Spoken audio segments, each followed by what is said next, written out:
저에게 역사의 쓸모를 가르쳐 주신 한 분이 계십니다. 지금 여러분도 여러 방송사에서 이분을 보셨을 텐데요. 최태성 선생님이십니다. 이 최태성 선생님은 저와 함께 이 한경직 목사님이 세우셨던 영락교회에서 또 재단이고 이런 우리 대강고등학교에서 함께 저와 교직 생활을 함께 하셨습니다. 최태성 선생님이 있다는 게 참 학교의 자랑이었어요. 이 선생님 수업이 끝나고 제가 그 다음으로 종교 수업으로 교실에 들어갈 때가 있었는데 이 최태성 선생님이 얼마나 역사에 대한 진심이었냐면 판서를 1시간 그 50분 수업하는데 2번이나 합니다. 근데 이 판서를 너무 예술적으로 이렇게 분필 이렇게 여러 개 끼고 정말 환상적으로 하세요. 그래서 제가 그 우리 당번이 원래 제 수업 있기 전에 그걸 지워야 되는데 지우지 않는 경우는 제가 그 최태성 선생님의 이 판서를 지우면서 내가 이 선생님의 제자였다면, 제가 이런 선생님 밑에서 역사를 배웠다면 그냥 역사 100점 맞는 것의 목표가 아니라 좀 역사 의식을 가지고 더 진지한 좀 성찰할 수 있는 능력을 좀 키우지 않았을까, 그런 마음을 가졌어요.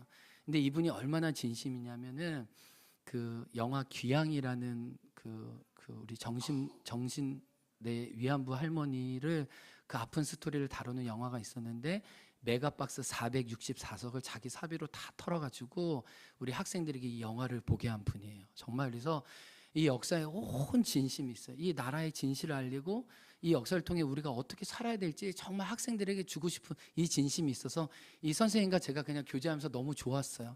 우리가 함께 이런 고민들을 좀 나눌 수 있다는 게. 근데 실제로 이 최태성 선생님은 1905년 을사늑약의 이 수업을 할 때는 좀 색다른 수업을 합니다. 이 을사늑약으로 우리나라 외교권이 다 박탈되고 실제로는 주권이 없어졌잖아요. 나라가 이렇게 다 팔려져서 우리나라가 영혼을 잃게 되었고 많은 사람이 고통 가운데 신음할 수밖에 없었습니다. 근데 최태성 선생님이 아이들에게 물어보죠. 너희들 을사오적이 누군지 아냐? 이 늑약을 맺었을 때 그 앞에서 앞장섰던 고종황제 대신에 도장을 찍었던 무리들이 있다. 그러면 우리 아이들은 이완용 말고는 몰라요. 근데 최태성 선생님은 한자 한자 이 사람들의 이름을 적어갑니다. 이완용, 박재순, 이지용, 권중현, 이근택. 이들의 이름을 기억하는 것이 치욕의 역사를 기억하는 것이다. 이들의 만행을 소상히 알려줘요. 그 당시 이들이 얼마나 부와 명예와 많은 혜택을 누렸는지, 귀족 중에 귀족으로 살았는지 이야기하고 그들 때문에 피폐해진 이 나라와 죽어간 사람들의 이야기를 소상히 다 들려줘요. 아이들이 막 의분이 막 부글부글 끓어오르기 시작하죠. 근데 한 가지를 더해요. 최태성 선생님이, 얘들아, 이 5명이 우리나라를 팔아먹는데 앞장섰다. 내가 한 명 한 명씩 이름을 부를 때마다 마음껏 욕해라. 이 수업 시간에 애들이 욕을 하지 않죠. 애들이 그래도 점잖고 그렇게 한데, 근데 아이들이 이 역사적인 사실을 마주하면 욕이 나와요. 이렇게 뭐 뭐도 나오고 뭐 개도 나오고 막 뭐 이렇게 나와요. 이렇게. 그리고 몇몇 용기 내는 아주 걸쭉한 욕도 막 해요. 친구들 대신해서. 그런데 최태성 선생님이 그 순간 무슨 얘기를 하냐면 이렇게 말합니다.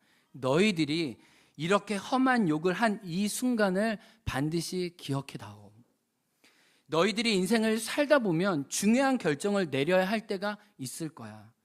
그때 이 순간을 꼭 떠올려봐. 너희들이 욕한 을사오적은 세상을 떠난 지 오래야. 하지만 죽어서도 역사 시간에 불려나와 이렇게 욕을 먹지 않니? 이들에게 역사의 단죄를 내린 너희들의 모습을 잊지 마렴. 그러면 나의 이익을 위해 다수를 희생시키는 이기적인 결정이나 훗날 자기 이름을 더럽힐 잘못된 선택은 하지 않을 수 있을 거야. 오늘의 역사 수업은 그런 의미가 너희에게 되어야 한다. 여러분 정말 역사 수업 제대로 하시죠? 최태성 선생님은 그래서 이거를 역사의 쓸모라고 해요. 제가 이렇게 역사의 쓸모에 대해 말씀드린 이유가 오늘 우리가 읽은 본문 자체가 하나님이 우리에게 역사의 쓸모에 대해서 말씀하시는 구절이에요. 그래서 에스겔 20장 성경책 있으신 분들은 그 앞에 역사의 쓸모라고 얘기해 주세요.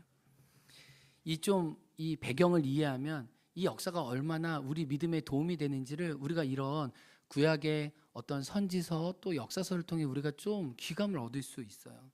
이 에스겔의 역사적 배경은 주전 579년입니다. 느부갓네살 왕이 예루살렘을 점령했어요. 그 당시 왕이 여호와김이었는데 여호와김이 이렇게 손절했거든요. 배신했습니다. 이렇게 애굽하고 이제 바벨론하고 양다리 걸치다가 한쪽으로 향하고 바벨론에게 조공도 바치지 않았어요. 느부갓네살이 거대한 군대를 가지고 예루살렘을 함락합니다.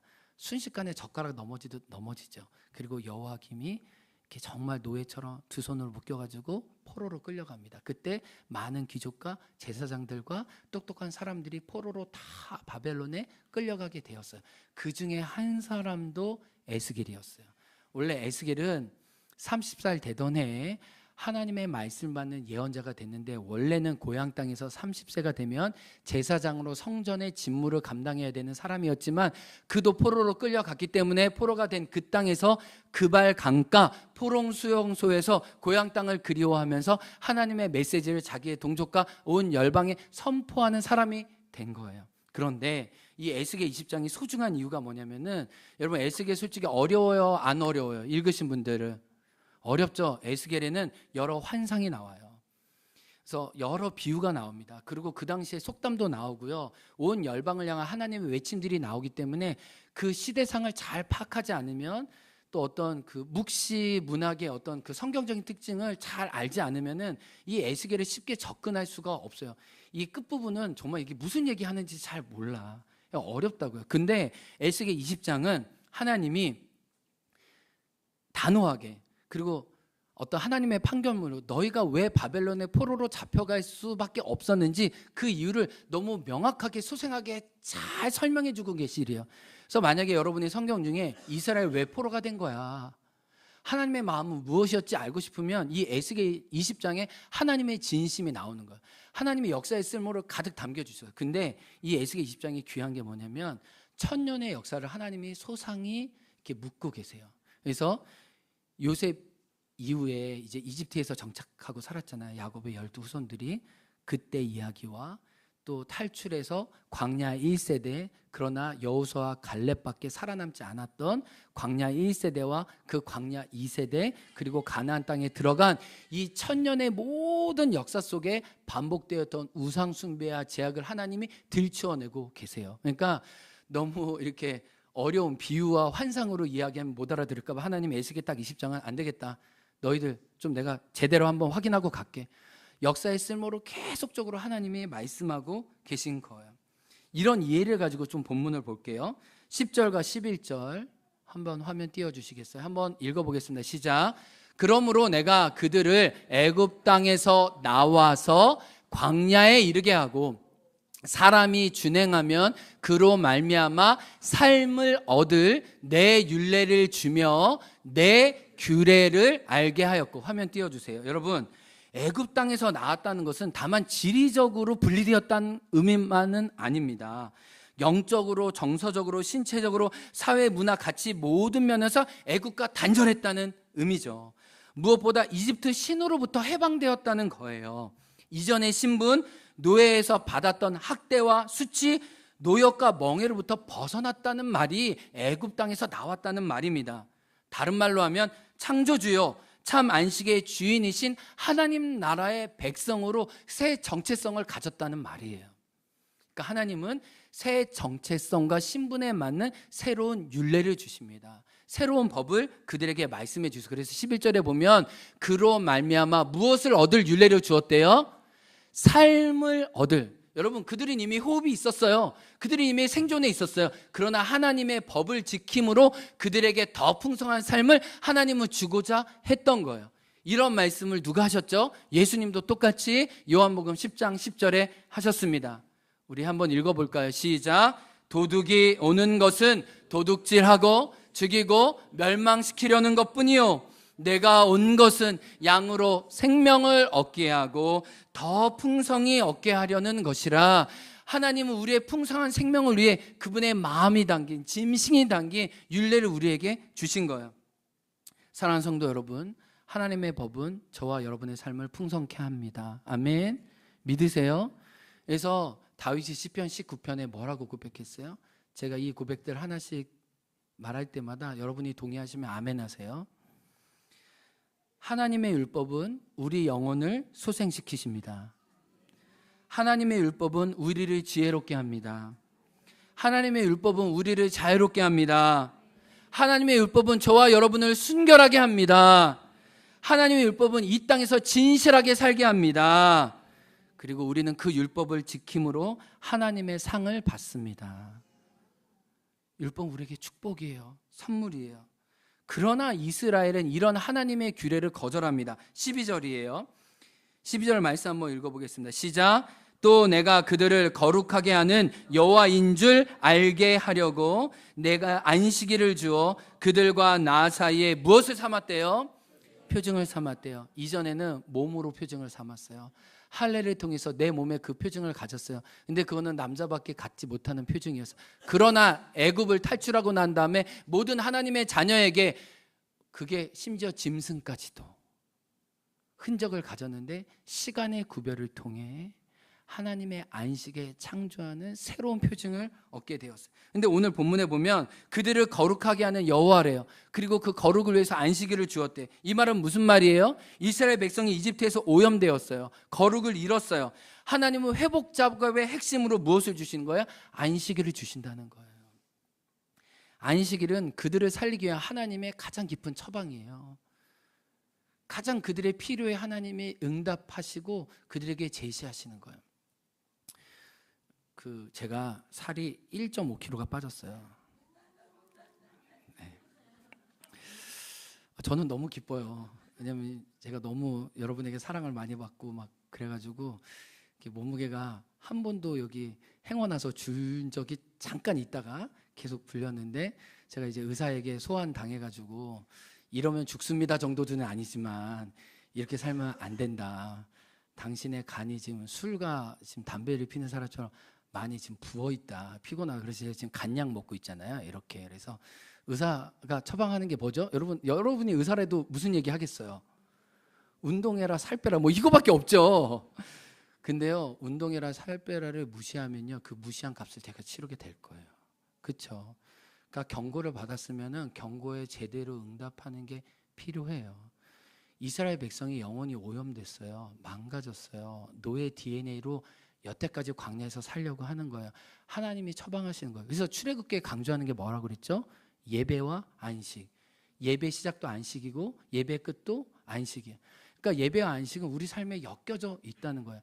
하나님이 이스라엘을 정말 고치기 원하셨던 것처럼 하나님은 저와 여러분을 하나님의 거룩에 참여하기 위해 저와 여러분에게 무엇을 주세요? 안식하라는 당신의 계명으로 우리를 부르시는 거예요. 아멘이죠. 근데 이스라엘이 어땠어요? 13절이에요. 13절 한번 보세요. 같이 말씀 읽을까요? 시작. 그러나 이스라엘 족속이 광야에서 내게 반역하여 나의 규례를 멸시하였고 나의 안식일을 크게 더럽혔다. 여러분 보세요. 이스라엘 족속이 이집트에서 나왔지만 광야에서도 여전히 반역했어요. 하나님을 멸시했다는 얘기죠. 하나님을 조롱했습니다. 왜요? 하나님이 그들에게 처방을 내려주셨던 안식일을 지키지 않았다는 거예요. 16절 말씀도 반복돼요. 16절 한번 읽어볼까요? 시작. 그들이 마음으로 우상을 따라 나의 규례를 업신여기며 나의 율례를 행하지 아니하며 나의 안식일을 더럽혔음이라. 여러분 16절 끝에 나의 안식일을 더럽혔다죠. 근데 잘 보세요. 안식일을 지키지 않는 이유가 16절 앞에 뭐라고 나오냐면 그들이 마음으로 우상을 따랐기 때문이래요. 그러니까 안식일을 그냥 안 지킨 건 안식일을 안 지킨 문제가 아니라 그들 마음에 우상이 차 있다는 거예요. 애굽의 신이 여전히 그들을 주장하고 있었다는 거예요. 그러므로 안식일도 더럽히고 하나님의 이름에 모욕을 행했다는 거예요. 이게 하나님의 역사의 쓰임으로 계속 말씀하시는 거예요. 근데 에스겔 20장에서 참 놀라운 문맥이 있는데 우상을 따랐다, 우상을 섬겼다라는 표현에 그들의 눈을 끄는 바라는 표현이 같이 나와요. 예를 들어 7절 8절이에요. 7절 8절에 보면 읽어볼까요? 시작. 눈을 끄는 바 가증한 것을, 그 다음에 8절에 시작. 그들의 눈을 끄는 바 가증한 것을 각기 버리지 아니하며 우상들을 떠나지 아니하며. 그래서요, 에스겔 20장에 보면요, 자기의 욕심과 자기의 탐욕을 위해 자기의 아들을 번제물로 바친 일들이 있었어요. 그거는 애굽 땅에서 있었던 일이거든요. 그거는 그 땅의 이방신들 하나님이 가증히 여긴다는 건 하나님이 토하여 내친다는 건데, 하나님이 토하여 내치는 그 가증한 일들이 하나님의 백성인 이스라엘 가운데 있었다는 거예요. 아니, 자기의 욕심과 탐심을 이루기 위해 자기의 사랑하는 그 아들까지도 불에 던지는 그 극악한, 그 깨어지고 망가진 사람의 본성이 이방 민족도 아니고 하나님의 거룩한 백성에게 있었다는 거예요. 그래서 오늘 본문에 보면 그들의 눈에 끄는 바, 이게 신약시대 번역으로 말하면 뭐예요? 탐심은 우상 숭배니라. 골로새서 3장 5절에, 에베소서 이 말씀이 있잖아요. 탐심은 우상 숭배니라. 그러니까 결국은 그들이 우상을 섬기고 안식일을 지키지 않았던 것은 그들이 무엇에 사로잡혔다는 거야? 그들의 눈을 끄는 바, 탐욕과 정욕에 사로잡혔다는 반증이라는 것을 성경은 알려줘요. 그러니까 여러분, 성경을 볼 때 이스라엘 백성이 안식일을 지키지 않았다는 게 다만 안 쉬었다, 이 문제가 아니에요. 가장 중요한 두 가지 문제가 안 됐다는 거예요. 누가 나를 다스리냐, 누가 나를 구원하냐, 주권과 구원의 문제에서 철저히 실패했다는 거예요. 예를 들어볼게요. 예수님이 나의 멍에를 메고 내게 와서 배우라고 얘기했죠. 여러분, 멍에는 누가 씌웁니까? 가축에게 멍에는 누가 씌워요? 주인이 씌우죠. 주인이 소유권을 갖고 있어서 그 가축을 위해 멍에를 씌웁니다. 예수님이 나의 멍에를 메라고 얘기하는 거죠. 그러면 나의 주인이 누구예요?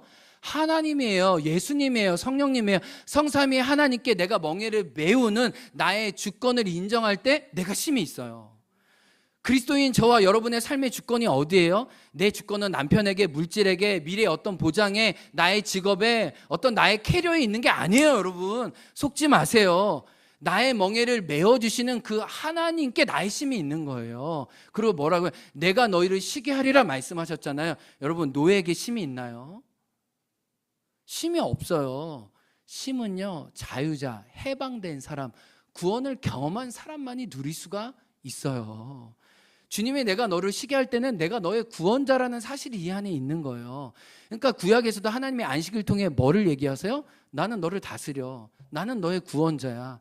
이 안식일이 너와 나의 표징이 될 거야. 예수님도 나의 멍에를 매. 내가 너를 쉬게 할 거야. 성경은 똑같이 우리에게 뭘 얘기합니까? 안식일을 통해 내가 너를 돌볼게. 내가 너의 주인 되어줄게. 내가 너를 책임질게. 라고 말씀하시는 거예요. 그러니까 나의 눈을 끄는 바 탐욕으로 살아가든지 하나님의 구원과 하나님의 안식 안에 살아가든지 우리는 이 선택 가운데 있다는 것을 성경은 이야기해요. 그런데 탐욕은 우리를 지금도 우리 안에 역사하죠. 우리를 자꾸 잡아 끕니다. 그래서 에스겔 20장은 그냥 에스겔 20장으로 끝나는 게 아니라 우리 삶에도 계속적으로 쓰여지고 있어요. 근데 탐욕의 성격을 보면 탐욕이 참 어리석어요. 사단의 전략을 알 수 있어요. 탐욕의 정의를 한번 내려보겠습니다. 이런 정의를 아는 게 필요해요. 한번 읽어볼까요? 시작. 세상의 것을 놔두고 차선의 것에 만족하는 것. 따라합니다. 세상의 것을 놔두고 차선의 것에 만족하는 것. 자, 우리 옆에 있는 분에게 잊지 말라고. 자, 탐욕이란, 옆에 있는 분들 보세요. 탐욕이란 세상의 것을 놔두고 차선의 것에 만족하는 겁니다. 근데 차선에 만족하는 것도 아니고 실제로 아주 형편없는 것에 만족하는 거예요. 여러분, 믿으시면 아멘 해주세요. 하나님은 좋으신 하나님이십니다. 좋으신 하나님은 우리에게 좋은 것을 주십니다. 아멘. 다시요. 하나님은 좋으신 하나님이십니다. 좋으신 하나님은 우리에게 좋은 것을 주십니다. 아멘. 그래서 우리는 탐욕이 아니에요. 감사와 자족으로 살 수 있는 거죠.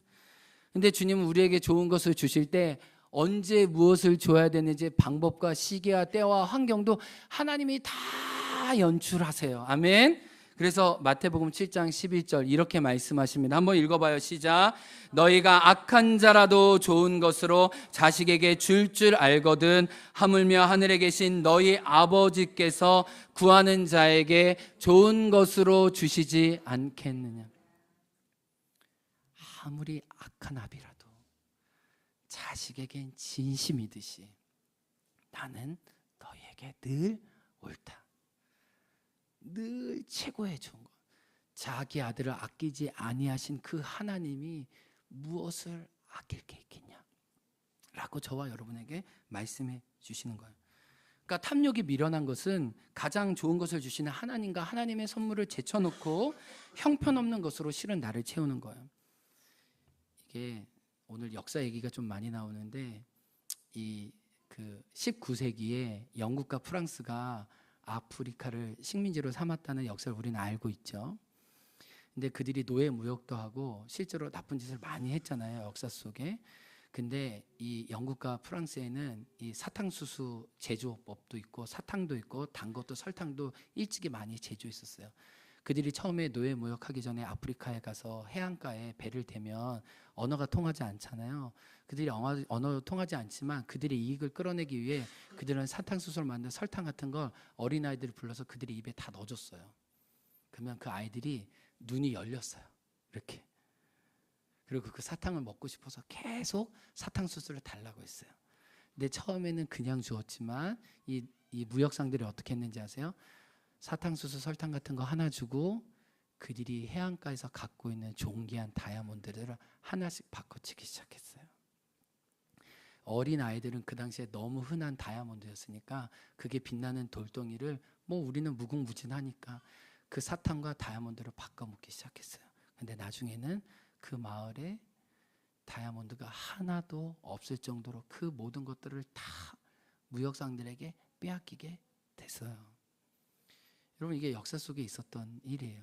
근데 이런 일을 누가 해요? 영적으로도 우리 믿는 자의 삶에도 이게 있다는 거예요.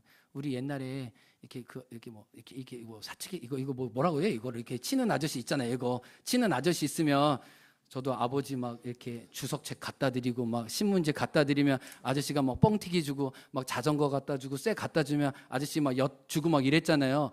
이건 그래도 좀 거래가 되잖아요. 물론 그 아저씨에게 유익이지만. 근데 사탕 하나에 다이아몬드 하나, 여러분 이럴 수 있어요?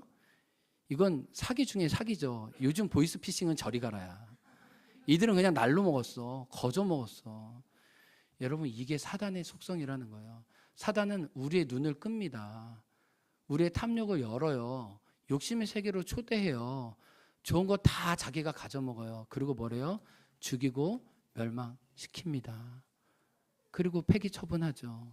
여러분 속지 마세요. 여러분 안에 있는 다이아몬드는 하나님 향한 믿음이에요. 하나님을 바랄 때 하나님은 좋은 상을 여러분에게 주세요. 아멘. 그런 기대를 가지세요. 그래서 여러분, 아까 전에 우리가 마태복음 7장 12절 말씀하며 구하는 자에게 좋은 것을 주시지 않겠느냐.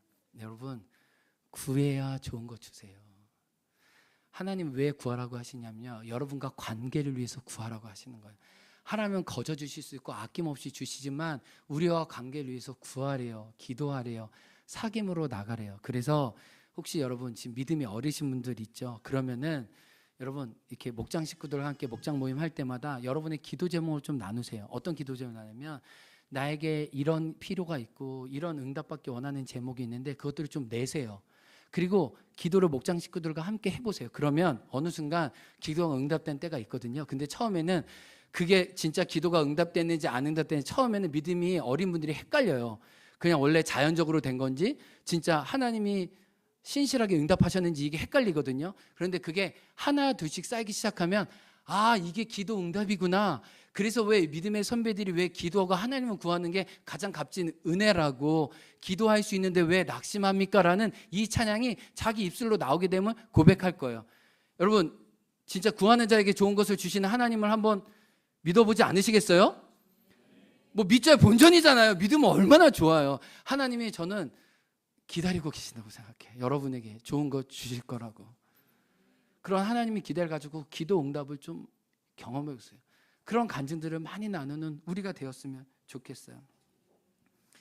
제가 아내와 이 탐심 또 하나님의 채워주심을 묵상하면서 이제 교회의 어떤 상황들을 돌이켜보면서 그런 감사를 많이 나눠요. 하나님은 우리가 하나님을 기쁘시게 하려는 몸부림만 쳐도, 우리가 몸짓만 해도 조금만 움직여도 하나님 필요한 환경과 자원과 빌라델비아 교회처럼 열린 문을 허락해 주시는 것을 저와 여러분이 보고 왔어요.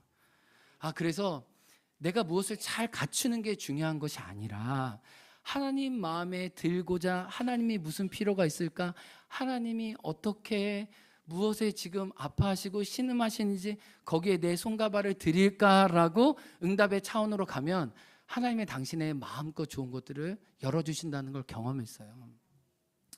지난주 한 자매에게 연락이 왔어요. 이제 그 여름 수련회 함께했던 양평동 교회 청년 자매님이에요. 3년 전에 제가 그 들락날락 센터에 대한 비전을 나누고 기도와 헌금을 요청했을 때 이 자매가 부흥의 날 그 제가 끝나고 그 11시 반에 저한테 카카오톡으로, 제가 청년부 회장인데 제가 하나님이 놀랍게도 부흥의 기간에 맞춰서 적금의 만기가 돌아온다는 거예요. 정말. 그래서 작년에도 부흥의 만기 때 적금이 딱 타져서 그걸 하나님께 드릴 수 있었는데 하나님이 절묘하게 아이폰 뭘로 바꾸려고 적금 딱 100만 원 했는데 김여한 목사님 설교 듣고 들락날락 센터에 벽돌 하나 나도 심어야겠다고 과감하게 그날 적금을 깨가지고 헌금을 했어요. 제가 이 자매를 만날 때마다 어떤 말, 하나님 이 자매 좀 잘 봐주세요. 이런 부담이 있어요, 늘. 왜냐면 뭐 핸드폰 하나 바꿀 수도 있고, 얼마나 청년회 때 핸드폰 바꾸는 게 큰일일 수 있잖아요. 그리고 그걸 위해 또 돈을 모았으니까. 근데 그 핸드폰 대신에 이제 벽돌이 세워진 거죠. 근데 이 자매가 이제 2년 동안 우리 아울리치로 우리 청소년 아이들을 섬겨줬어요. 그리고 이제 작년에는 결혼해가지고 올해 이제 남편하고 또 함께 왔는데 남편과 함께 정말 11조 또 물질의 청지기로 잘 살고 있어요. 그런데 또 자기가 목돈을 결혼해서 이제 남편하고 모은 게 있대요. 그렇게 했는데 이 목돈을 어떻게 잘 상하면 좋을까 하다가 그 중에 또 이미 10분의 1을 떼고 한 목돈이지만 그 목돈 중에 10분의 1을 또 떼고 싶은 마음을 이 남편과 자기에게 또 주셨다는 거예요. 그래서 계속 지금 우리 그 양평동 교회와 우리 청소년 아이들이 지금 기도 모임 하고 있잖아요. 금요일마다 또 초화도 친구들 3명 데리고 학교 교실에서 두 손 모아서 기도하고 있는데 이 아이들을 간식비라도 주고 싶은 마음을 하나님이 너무 주셔서 자기도 기도하면서 이 간식비를 이 청소년들 10대들을 키우는 일에 좀 써달라고 자기 적금 깬 거를 이렇게 두 군데 이렇게 나눴어요. 그래서 목사님 제가 기도하고 있는 것 아시죠? 라고 하면서 자기 기도 제목을 꼭 넣어 이렇게. 그 대신 목사님 저를 위해서 이렇게 기도해야 됩니다. 제가 퇴사 예정입니다. 갈 길을 예배해달라고 기도했어요. 제가 엄청 부담이 되죠. 하나님이 좀 그 사람을 좀 보아달라고 기도하게 돼요. 근데 제가 이 부부를 보면 어떤 생각이 드냐면 전도서 11장 1절 2절에 뭐라고 그러냐면 그 7에게나 8에게 나눠주라. 너가 나중에 도로 거두리라. 라고 말씀하시거든요. 여러분 탐욕은요 지금은 배불러요. 지금은 좋아요. 근데 나중은 없어요. 나중은 더 망가져요. 우리가 이 세상에 투자가 잘못되면 탐욕이 되는 거잖아요. 근데 우리는 하나님 나라에 투자해요. 하나님께 투자해요. 하나님이 받아가셔서 7에게나 8에게 날라주는 거 후에 다시 도로 걷게 해주세요. 이게 하나님의 공이에요. 하나님은 선하세요. 근데 제가 감사한 건 금요일날 우리 학생들이 모임 끝나고 이제 얘네들이 이제 김영 애들 반, 행원 애들 반이거든요.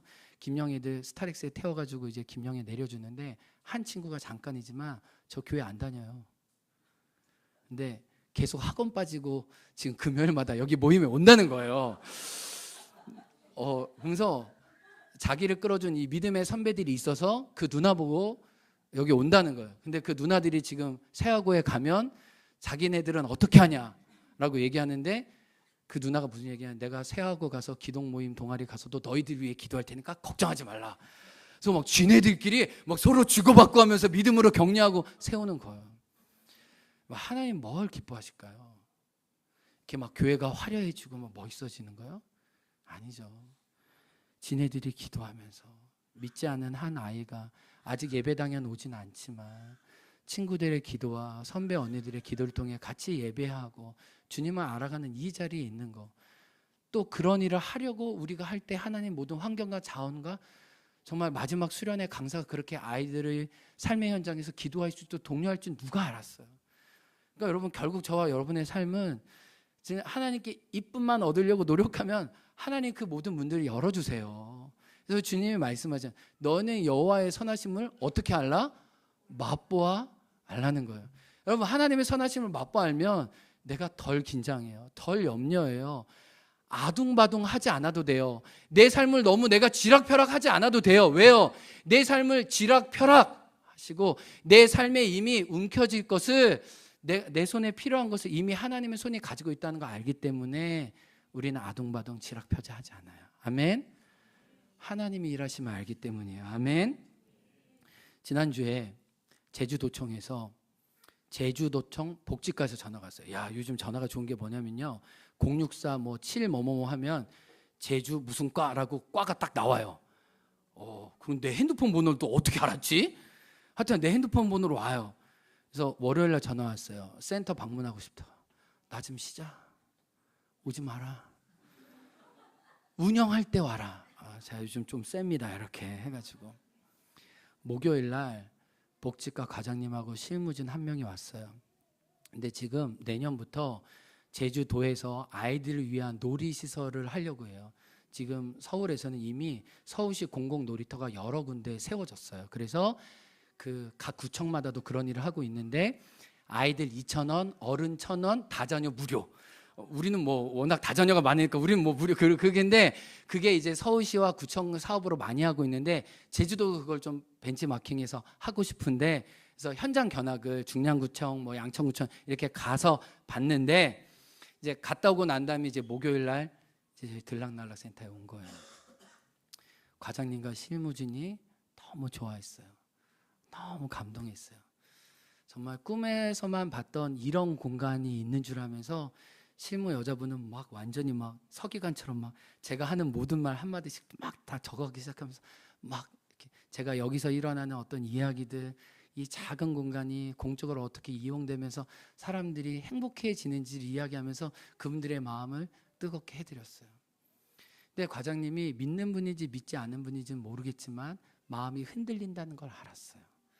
눈빛이 달라지고 존경과 듣고자 하는 마음이 있다는 걸 제가 알았어요. 왜요? 사람 만나면 알잖아요.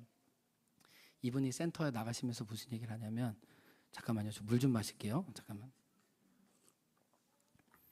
위에 그 국장님을 데리고 오겠대요. 이거 제대로 보여주고 시작하자는 거죠. 저 이런 일 하고 싶어, 막 이렇게 뭐 놀이터 전도사 같은 거 이렇게 하고 싶어, 막 목사 안 했으면 영업했을 것 같아, 저 이렇게 해가지고 이렇게 막 이렇게 하는 거. 다행히 주님의 말씀을 전하는 사람을 불러줘서 너무너무 막 열정이 생기는 거야, 이분들에게. 왜냐면은 이거를 나라에서 해주지 않으면은 정말 어렵잖아요. 왜냐면은 어떤 개인이 이걸 수익 사업으로 하려고 해봐요. 수억을 들여서 이 놀이터 운영하고 관리하는 게 교회가 또 공적으로 하지 않으면 누가 할 수 있어요. 이분이 주차장에서 차를 바로 보는 게 아니라 센터를 바라보면서 센터를 이렇게 기뻐하고 센터를 품고 가시는 모습을 보면서 하나님이 얼마나 기뻐하실까, 하나님도 뿌듯해 하시겠지 하는 마음이 들면서 제 마음에, 만약 우리가 좋은 것을 주시는 하나님을 기대하고 하나님께 구하지 않았다면 하나님이 이 센터를 주셨을까? 하나님이 우리에게 6개월 동안은 기도만 시키셨잖아요. 우리가 이런 들락날락센터 논의를 했을 때 우리가 준비되지 않았다는 걸 하나님이 보여주시고, 처음에 우리가 기도만, 우리는 물론 비전과 가치는 품고 있었지만 하나님이 기도하게 하셨잖아요. 구하게 하셨잖아요. 10대들이 일어나고 이 센터를 통해 온 열방에 하나님 뜻을 전하게 될 하나님의 사람들이 세워지길 소망했잖아요. 우리는 기도하는 응답을 보게 되는 거예요. 구하는 자에게 좋은 것을 주시지 않겠느냐. 그러니까 좋은 것을 주시는 하나님을 경험하면 우리는 눈에 끄는 바 탐욕으로 살지 않아요. 왜요? 신실하신 하나님이 나의 삶을 쥐락펴락 하시는데 내가 그렇게 아둥바둥 살 필요가 없다는 거죠. 말씀을 마치면서 앞에서 이야기했던 채태성 선생님의 이야기를 들려드리고 싶어요. 채태성 선생님은 학생들에게 꼭 이런 얘기를 합니다. 너희들 잘 살다와 잘 살다, 이 차이를 알아? 이거 혹시 여러분 아세요? 잘 살다는 뭐예요? 돈 많이 살다, 부유하게 살다, 탐욕을 채우면서 살다가 잘 살다요. 이렇게 붙여서 잘 살다. 근데 책 잘 살다는 뭐예요? 책에서 이분이 또 강의 중에 말하는 잘 살다는 뭐예요? 좋은 삶을 사는 거예요. 칭찬받는 삶을 사는 거예요.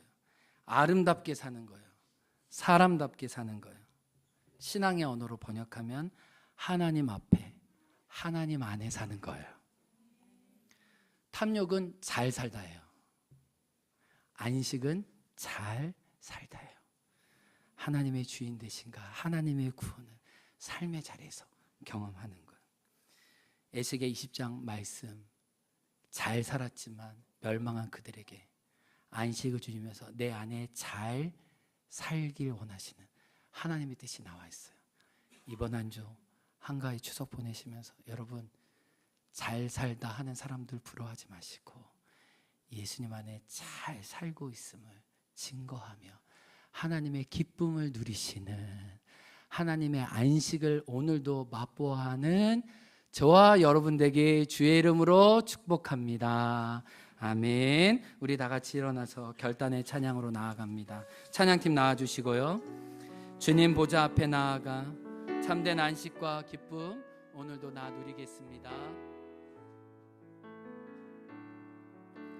주님 보좌 앞에 나아가 참된 안식과 기쁨 나 누리겠네. 경배하며 주의 얼굴 구할 때 신실하신 주님 차. 다시 한번 주님 보좌 앞에 나아가 주님 보좌 앞에 나아가 참된 안식과 기쁨 나 누리겠네. 경배하며 주의 얼굴 구할 때 신실하신 주님 차. 신실하신 하나님, 신실하신 주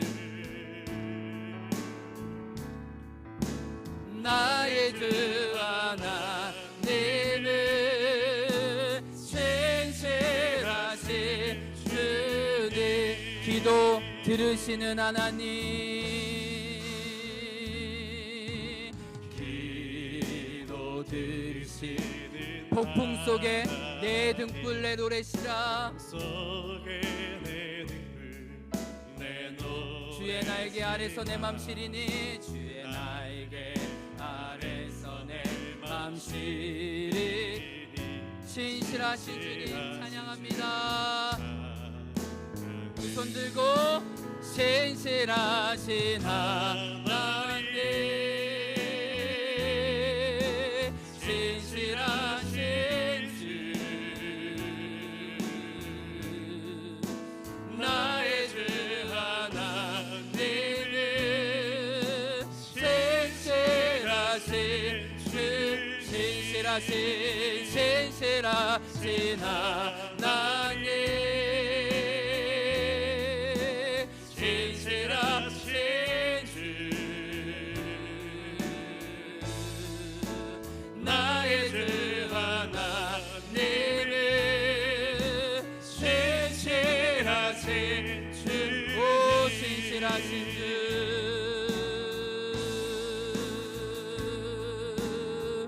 오 신실하신 주, 오 신실하신 주. 내 너를 떠나지도 않으리라. 내 너를 떠나지도 않으리라. 내 너를 버리지도 않으리라. 약속하셨던 주님, 그 약속을 지키사 이후로도 영원토록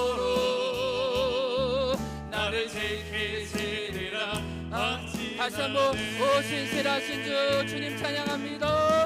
오 신실하신 주 할렐루야. 오 신실하신 주 내 너를 떠나지도 않으리라. 내 너를 떠나지도 않으리라 내 너를 버리지도 않으리라 약속하셨던 주님 그 약속을 지키사 이후로도 영원토록 나를 지키시리라 이후로도 영원토록 이후로도 영원토록 나를 지키시리라 확신하네. 우리 두 손 든 채로 기도합니다. 구하는 자에게 좋은 것을 주시는 하나님, 우리가 탐욕에 사로잡히지 아니하고 눈에 끄는 바대로 행하지 아니하고 좋은 것을 주시는 그 하나님을 신뢰하며 살아가겠습니다. 주님, 저의 삶을 이끌어 주시고 저의 삶을 연락하여 주옵소서. 주여 한창하고 기도합니다. 주여 하나님, 오늘도 신실하셔서 우리의 삶을 이끌어 가신 하나님께 감사합니다. 구하는 자에게 좋은 것을 주시겠다고 약속해 주시고 나의 구원과 나의 다스림 안에 있으며 하나님 내가 너를 보호해줄 거라고 말씀해 주셔서 주님 감사합니다. 신실하신 때 우리의 염려를 맡겨드립니다. 우리의 필요를 주님께 구합니다. 하나님 우리의 연약함을 주님께 맡겨드립니다. 하나님 우리 삶을 지락하는 것에서 하나님 우리가 스스로 아둥바둥해서 살았던 삶에서 주님 하나님이 일하시는 부분이네.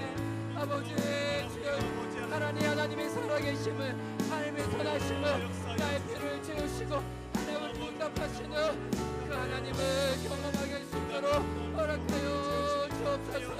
하나님 믿음을 말하는 것들이 실상이요 보이지 않는 것들의 증거라고 말씀하셨는데 그 하나님 의지하는 자에게 도와주옵소서. 그 하나님 말하는 자에게 도와주옵소서. 하나님 추석 연휴 기간을 보내면서도 하나님 우리 가족들에게 구원의 소망과 복음의 소망을 나누게 도와주시고 그 살아계신 하나님 우리 구원되는 증거되는 아름다운 허락하여 주옵소서. 오 신실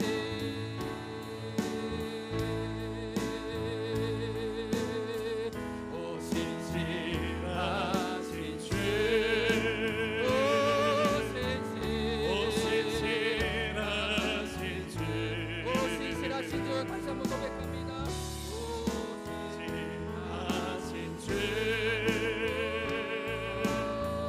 오 신실하신 주 내 너를 떠나지도 않으리라. 내 너를 떠나지도 않으리라 내 너를 버리지도 않으리라 약속하셨던 주님 그 약속을 지키사 이후로도 영원토록 나를 지키시리라 확신하네 이후로도 영원토록 나를 지키시리라 확신하네. 하나님 이 시간 두 손 들고 기도하는 당신의 자녀를 긍휼히 여겨주시고 새롭게 하여 주시기를 간절히 구합니다. 우리가 탐욕에 이끌려 눈에 끄는 바 잘 사는 사람들이 아니라 하나님 앞에서 그리스도 안에서 잘 사는 당신의 자녀가 되기 원합니다. 하나님 우리의 모든 필요와 쓸 것을 아시고 좋은 것을 주시는 하나님을 맛보아 알 수 있도록 허락하여 주옵소서.